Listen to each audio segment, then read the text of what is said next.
Mateus capítulo 6, verso 21 diz assim: pois onde estiver o seu tesouro, aí também estará o seu coração. Feche os seus olhos. Santo Espírito de Deus, fala conosco, ministra as nossas vidas, nos conduz através da tua palavra a uma compreensão da tua verdade, da tua direção. Se necessário for confrontados, Deus, se necessário formos confrontados pela tua palavra, que assim seja, dirigidos, conduzidos a viver esta verdade que a tua palavra apresenta para nós, Pai. Em nome de Jesus eu repreendo agora toda a incredulidade, toda a resistência espiritual contra a tua palavra, contra o culto ao Senhor. Todo o ceticismo caia por terra, que o entendimento dos teus filhos seja liberado, que o nosso coração, Deus, seja como uma terra fértil, preparado para receber a semente, e que esta palavra seja uma semente frutífera, onde nós possamos ter uma colheita de resultados espirituais, materiais em nossa casa, em tudo aquilo que vivermos. É a minha oração em nome de Jesus, e quem concorda, diga amém. Amém, queridos. Esse texto, amados, ele deveria nos levar a uma reflexão. Muitas vezes nós lemos, pastor Daniel, esse texto tão automaticamente, que a gente acha que o nosso coração, os nossos sentimentos, as nossas emoções, Will, que bom te ver aqui, estão no lugar certo. Nós achamos que estamos fazendo tudo certo. Nós até muitas vezes enfrentamos situações complicadas, problemas, mas nós culpamos, acreditamos essas situações desconfortáveis ao inferno, ao levante do diabo. E não prestamos atenção que algumas situações que nós enfrentamos de perdas, fracassos, desconforto em alguma área da nossa vida, pode ser por escolhas erradas nossas. Antes de falar qualquer coisa daquilo que Deus ministrou ao meu coração para estar compartilhando com você esta noite, eu quero perguntar: onde está o seu coração? Qual é o lugar que o seu coração habita? O que move o seu coração? O que motiva a sua vida? Onde estão os seus valores? O que você tem valorizado? Muitas vezes, rapidamente, quando lemos esse texto, ou somos questionados de onde está o nosso coração, a nossa resposta, ela pode ser até automática. Meu coração está na minha família. Meu coração está no meu casamento. Meu coração está na minha casa. Mas a minha pergunta de verdade para você hoje: será que o seu coração está nas pessoas que Deus colocou na sua vida? Porque a Bíblia diz, Nerildo, que onde estiver o seu coração, ali está o seu tesouro, ou seja, o seu valor. Os seus valores estão onde o seu coração está. Porém, Ronald, nós não conseguimos dizer que o nosso coração... Aliás, Cristiano, não conseguimos definir onde está o nosso coração por palavras, mas sim por atitudes, Marcelo. E é aqui, Renata, que o negócio pega. Porque muitas pessoas, Jean, dizem que o seu coração está na família, está no casamento, está nos seus filhos, Adriana, mas de fato, realmente, está em outro lugar. Eu quero hoje, de uma forma muito rápida, eu tenho só 20 minutos para conversar com vocês. Eu quero fazer com que você compreenda ou entenda onde está o teu coração. Para você entender onde está o seu coração, você precisa entender onde ele deveria estar. E eu quero dizer, amados, que todo coração que está aqui nesta noite, ou seja, toda pessoa que está aqui nesta noite, deveria, Diego, ter o seu coração voltado à sua casa, à sua família, ao seu casamento, aos seus filhos. E por mais, irmã Norli, que nós digamos, falamos que ele está na família, muitas vezes, amados, é o último lugar que nós encontraremos o coração, é ali. Eu quero te dizer que o seu coração está onde você tem valorizado. O seu coração está onde você tem priorizado. O seu coração está aquilo que você tem guardado. E se o seu coração estiver na família, tenha certeza absoluta que quando você passar por lutas e dificuldades, sua família ficará de pé. Agora, se a sua família tem passado por crise e ela tem ficado aí meio balançando, significa que talvez o seu coração não esteja neste lugar. Nós passamos e enfrentamos crises constantemente. Hoje enfrentamos, pastora Leia, uma das piores crises que o país já passou nos últimos anos. Pelo menos na minha vida, com 37 anos, uma crise tão complicada como essa, eu creio, que foi apenas lá pelos anos 80, quando teve, o disparo da inflação e tudo aquilo que as pessoas perdiam através de uma inflação galopante, como era chamada no tempo. Mas a grande maioria, eu creio que era como eu, 7, 8 anos de idade, então não viveu a crise, ouviu falar da crise. Então para muitos a crise hoje ela é a mais acentuada da sua vida. Então o brasileiro está começando a se acostumar com crise, Elaine. Está começando a entender que precisa fazer alguns ajustes para passar pela crise. E existem algumas crises que elas vêm, elas até tentam afetar as nossas vidas, mas elas não são zig-destrutivas. Tem algumas crises que elas não vêm para te destruir. Por exemplo, uma crise financeira. Uma crise financeira, se você tiver a sua família estruturada, alicerçada em Deus, e houver uma unidade familiar, maturidade, essa crise vem, Cristiano, e ela passa. Eu já vi situações de pessoas passarem por crises financeiras e isso destruir casamento. Mas por que esse casamento foi destruído, Lau? Porque não existia maturidade, não existia sustento, alicerce. Quem está me entendendo, diga amém. Porque dinheiro não deve destruir família. Não deveria, se destruiu porque não tinha alicerce. É claro que uma crise financeira ela gera desconforto. É natural. Como eu falei, são os ajustes da vida. Você tem que fazer aquele ajustezinho. Você começa a mudar, né, a mistura no almoço. Algumas coisas que você estava acostumado a comprar, você deixa de comprar. Tem que trocar de carro. São algumas situações. Mas se a família estiver unida, não existe problema financeiro que vai destruir essa família. Às vezes pode até unir essa família. Amém, queridos? Então existem crises que elas não são para destruição. Elas geram desconforto. Outra crise que gera desconforto, crise profissional. Alguém na família perde o emprego. Vamos pegar um exemplo, e isso tem acontecido infelizmente muito no nosso país. O alicerce da família, a coluna da família, o cabeça da família, o homem, o pai, ele perde o emprego. Mas a mãe, a esposa, ela está trabalhando. O que ela faz? Ela sustenta, ela segura com ela. Há uns ajustes aqui, né? Aí o pai fica cuidando da casa, das crianças para ir para a escola, a mulher vai trabalhar. Mas cada um ali faz a sua parte e as coisas acontecem. Uma família só vai entrar numa crise de destruição conjugal e familiar por causa de uma situação profissional se não tiver maturidade, se não tiver o alicerce, se eles não souberem realmente quais são os principais valores. É desconfortável? Claro que é, mas consegue ultrapassar as crises, amém, queridos?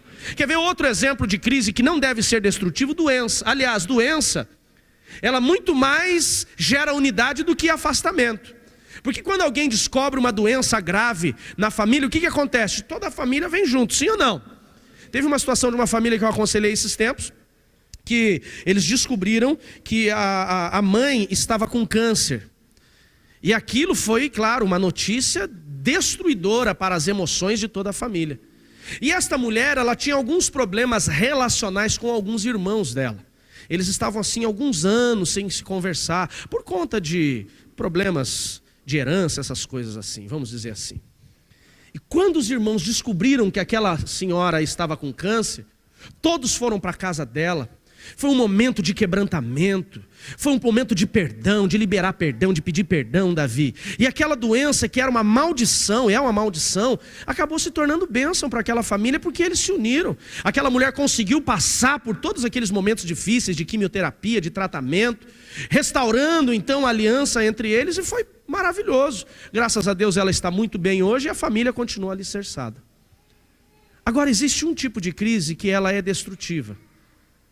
E ela não destrói apenas a área onde ela se levanta, mas ela afeta todas as outras áreas. E é a crise familiar. Principalmente quando se trata de crise conjugal. William, eu estava com saudade do Vaz. A crise conjugal, ela não afeta apenas o relacionamento matrimonial daquele casal que está passando pela dificuldade, mas ela começa a afetar a produtividade. Afeta a produtividade de ambos. Quem produzia bem no trabalho já começa a não produzir, porque a cabeça não está mais focada. Começa a afetar o relacionamento com os filhos. E natural, eu tenho aqui pessoas que trabalham em pedagogia, que são professoras e podem dizer melhor do que eu, que quando algumas famílias começam a passar por crise conjugal, o resultado da produção das crianças na escola é comprometido, sim ou não? É natural, a gente vê isso, eu converso muito com as mulheres aqui na igreja que são professoras, e ela diz, pastor, quando a criança começa a ter problema de produção na escola, começa a ter déficit de atenção, a gente logo vai para a família, porque a grande maioria deles está tendo dificuldade no relacionamento dos pais, e isso está afetando. Pais que estão divorciando, incomoda toda a situação do relacionamento familiar. Não incomoda apenas na vida profissional, não apenas incomoda no relacionamento com os filhos, mas também incomoda na vida espiritual. A pessoa já não consegue ter mais aquela conexão com Deus, há um esfriamento da sua fé. E muitas crises conjugais e familiares estão acontecendo nos dias de hoje no mundo e também dentro da igreja. Há 20, 30 anos atrás não se falava de divórcio dentro da igreja. Hoje isso acaba sendo mais natural do que nós imaginamos. Hoje as pessoas elas não lutam mais pelo seu casamento, elas não lutam mais pela sua família. E é mais fácil abandonar, ir embora, pular do barco quando vem a tempestade. Só que esse mais fácil muitas vezes, ou todas as vezes, é destrutivo.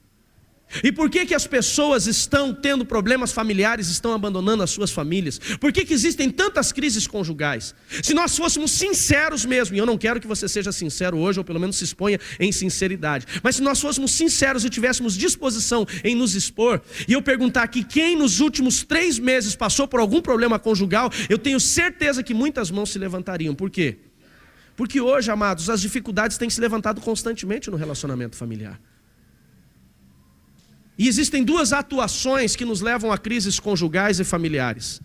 A primeira delas é espiritual. É o investimento do inferno contra o seu casamento. O que o diabo quer é destruir você. Ele quer te deixar sozinho, ele quer te levar ao fracasso. E ele sabe que para te levar ao fracasso e te deixar sozinho, ele precisa atacar a sua família. Então ele tem constantemente atacado o relacionamento matrimonial, relacionamento de pais e filhos, filhos e pais. Porque quando ele ataca o seu casamento, e você se afasta da sua esposa ou do seu esposo, você fica suscetível. Quando você sai de casa, então, você fica totalmente à mercê da atuação dele. E nós temos visto isso acontecer constantemente. Segundo o IBGE, sobre os percentuais de divórcio no país. E eu fiquei assustado. Tem uma pesquisa que diz, uma projeção que diz, que até 2020, pelo menos 35% da população brasileira vai ter divorciado ou vai divorciar. Isso significa que de cada 10 casamentos consumados, mais de 3, não podemos dizer 3,5, mas pelo menos 3 vão divorciar, ou já divorciaram ou vão divorciar. Diga misericórdia, Senhor. E por que essas famílias estão passando por esse processo? Número 1, pela atuação do inferno, que é destruir você. Quer destruir o seu casamento. Porque uma família que passa por uma situação conjugal complicada, e eles não conseguem se acertar, incompatibilidade de gênios, eles não conseguem ter aquele alinhamento e aquele equilíbrio, Elisa, vai fazer o quê? Com que a crise deles afete os filhos. Uma família disfuncional vai gerar indivíduos disfuncionais. Hoje esse grande problema que nós temos de falta de segurança no nosso país é falta do quê? É falta de limite de pais para com filhos. Por que tem tanto jovem se envolvendo com bandidismo? Não é pobreza. Pobreza não gera bandido, o que gera bandido é falta de direção, é falta de limite, é omissão, é falta de vara, meu irmão. Essa é a verdade. Porque se você for pegar hoje os jornais e você for ler, você vai descobrir o quê? Que a grande maioria das pessoas que estão envolvidas em criminalidade são jovens de 17 a 20 e poucos anos de idade. E por que eles estão lá? Porque ou não tiveram um pai para educá-lo, ou o pai não estava em casa. Tinha um pai, mas ele era omisso nessa educação e nessa direção. E o inferno usou essa situação. Mas existe uma outra situação que leva as famílias ao divórcio. Que aí não é culpa do diabo, é culpa nossa mesmo. Que é a nossa desvalorização pela instituição família. E aí eu volto lá no texto que vocês acharam que eu não ia voltar. Por isso Jesus diz, onde estiver o seu coração, ali está o seu tesouro. O seu valor está onde está o seu coração. Tem muita gente, Lorena, que tirou o seu coração da família. E ele está colocando o seu coração em outras situações. Essa mesma pesquisa, amados, diz que desses 35% de pessoas que passarão ou já passaram pelo divórcio uma vez, eles vão divorciar pela segunda vez.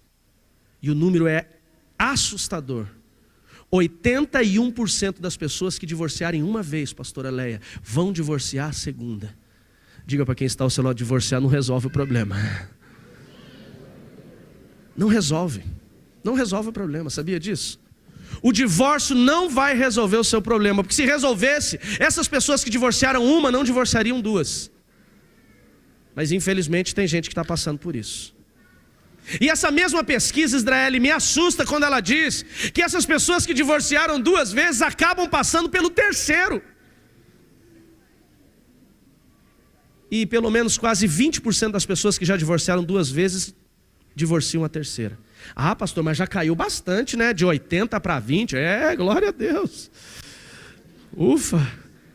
Só 2 em cada 10 vão divorciar de novo. Quer dizer, o cara tem que errar 2 vezes para tentar acertar na terceira. Só que para mim, amados, divórcio não representa erro, representa covardia.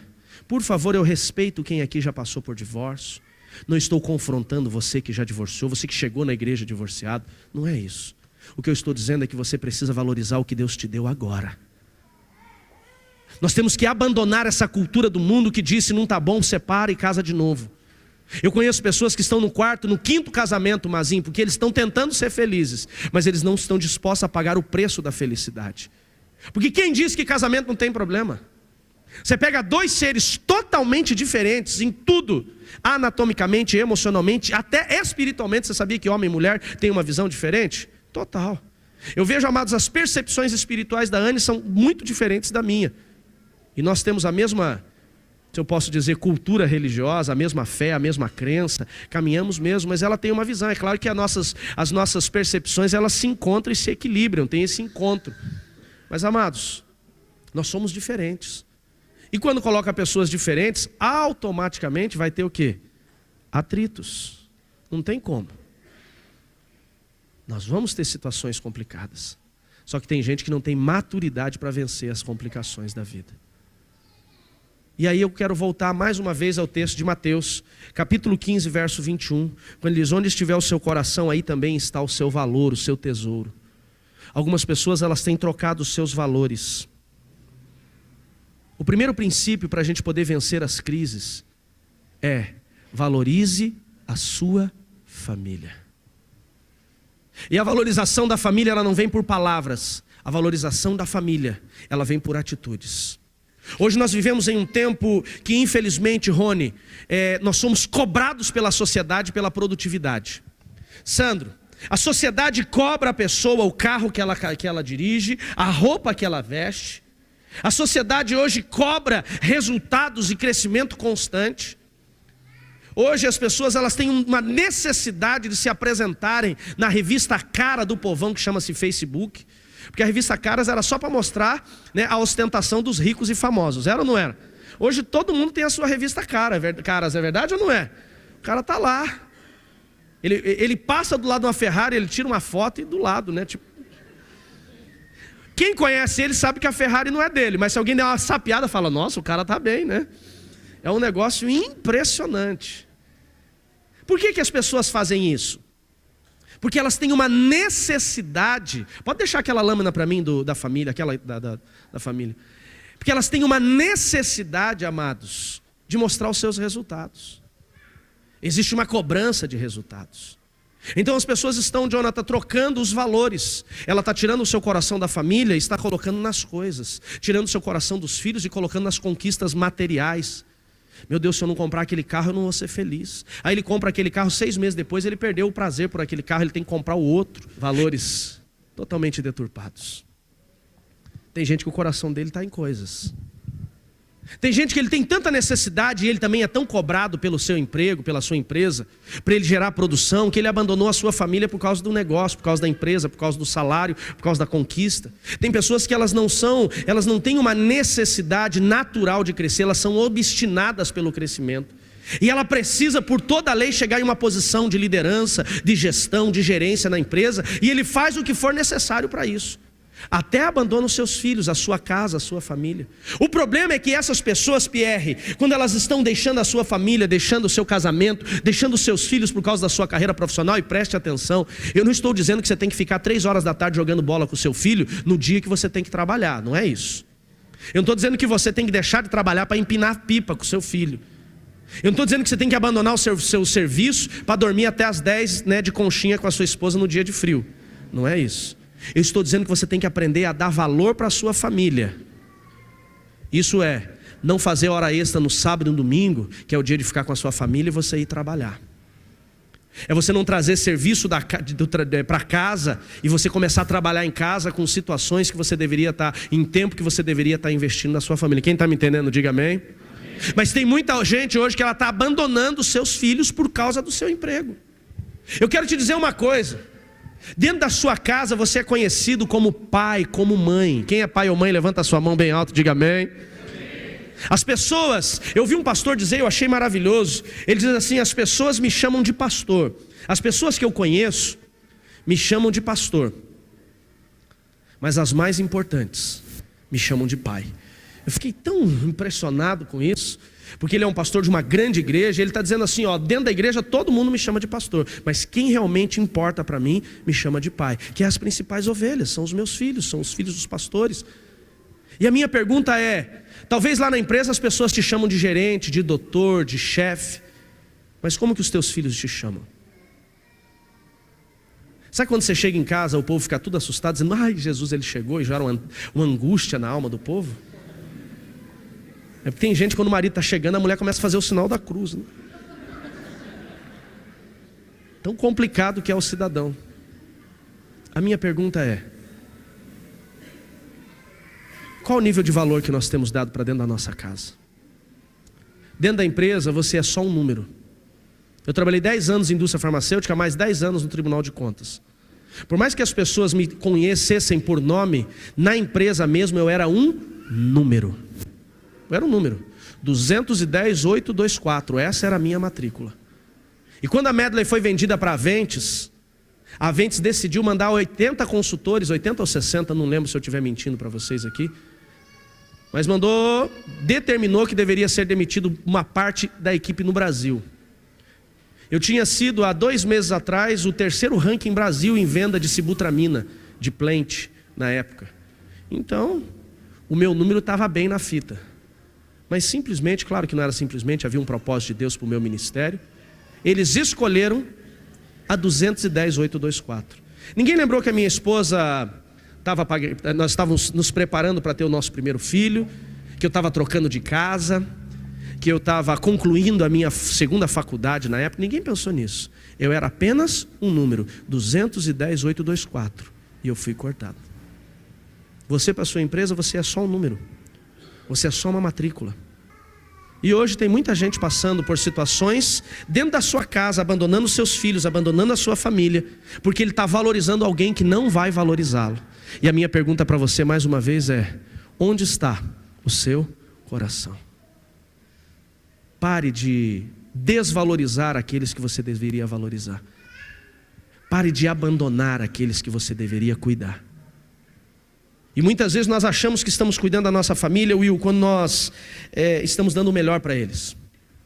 A gente está dando o melhor, a gente está dando uma boa escola, boas roupas, compramos um carro novo para a família ter mais conforto, a casa está com uma TV de 60 polegadas, 50 polegadas, oh, que bênção, que maravilha, isso é maravilhoso.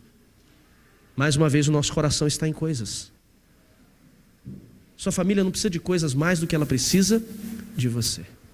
Nosso coração está tão voltado a coisas materiais, a conquistas, a resultados financeiros, que nós esquecemos aqueles que são mais importantes em nossa vida. Jesus disse, onde estiver o seu coração, ali está o seu valor, ali está a sua família. E os seus filhos não precisam ser pequenos para você dar atenção para eles, não. Já grandes a gente continua dando atenção.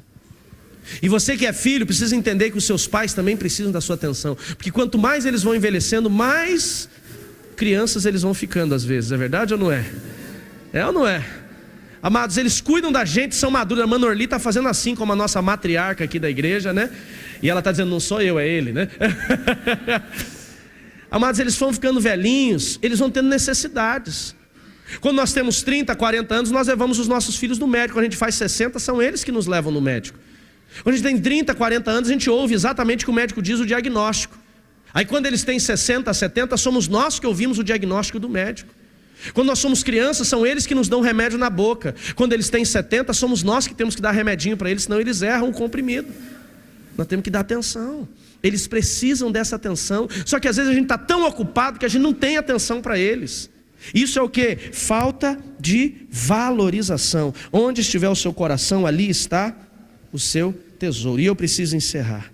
E o último princípio que eu preciso entender, fazer com que você compreenda. Quando você descobre onde estão os seus, como você descobre onde estão os seus valores? É por aquilo que você tem priorizado na sua vida. Quais são as suas prioridades? Eu aconselhei um casal há algum tempo atrás. Estava o casal, eu e a pastora, os dois na nossa frente. E ela estava dizendo assim: pastor, ele não fica em casa, pastor. Ele trabalha demais. Pastor, ele trabalha de segunda a segunda, chega às 9 horas da noite morrendo de sono. Às vezes a gente deita para assistir um filme, ele ronca ao nível da gente não conseguir assistir o filme. Coitado, estava cansado. E ele diz assim: pastor, mas eu estou priorizando a família, porque eu estou querendo dar o melhor para ela. E aquela mulher, amados, ela levantou e bateu na mesa e falou: e quem disse que eu quero um carro novo? Quem disse que eu quero uma geladeira nova? Eu quero o meu marido do meu lado. Até eu quase levantei e saí de fininho, vou apanhar aqui. Deixa eu vazar. Porque as prioridades dele eram prioridades erradas. Tem gente que está priorizando coisas erradas. Tem gente que prioriza amigo mais do que a família. Tem gente que quando diz o amigo e fala que vai na casa dele, ele compra picanha. Falar de picanha essa hora também é um negócio complicado demais, né? Mas o cara compra aquelas picanhas, né? Capa de gordura de 5 centímetros. Aleluia, glória. A gente quase fala em língua estranha quando vê um negócio desse. Ainda mais o gordinho, quando fala em picanha gorda, né? Já dá uma salivada, né? Oh, aleluia, ó. Tá lá, né? Eu falo porque estamos na mesma, né? Mas quando os filhos estão em casa, ele compra frango e olha lá. Come isso aí, moleque. É o que tem. Quer dizer que seus amigos são mais importantes que os seus filhos? Tem gente que ele valoriza mais o futebol do que o casamento. A esposa está clamando pela atenção dele, mas quarta-feira é dia de futebol. Não. Ih, mexi quando não deveria ter mexido, né? Melhor não entrar nessa, né? Azedou o negócio, põe essa no grupo. Eu vou ter problemas isso, viu? E a mulherada está falando: fala a Deus, aleluia. As irmãs estão até em língua estranha em intercessão aí, né? Glória a Deus, Jeová está falando. Amados, nós temos uma facilidade em trocar prioridades. E a gente acha que a família sempre vai estar ali.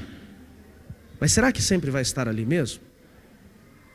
É claro que o esporte é muito importante. Eu deveria inclusive praticar mais, né? Mas será que a sua esposa não é mais importante do que aqueles 11 homens correndo atrás de uma mesma bola? Todo mundo suado, com aquela asa vencida. Você quer mostrar que você ama a sua família? Por mais que o futebol seja importante para você, deixa o dia de futebol um dia por ela. Meu irmão, você não tem ideia da unção que vai descer na sua casa.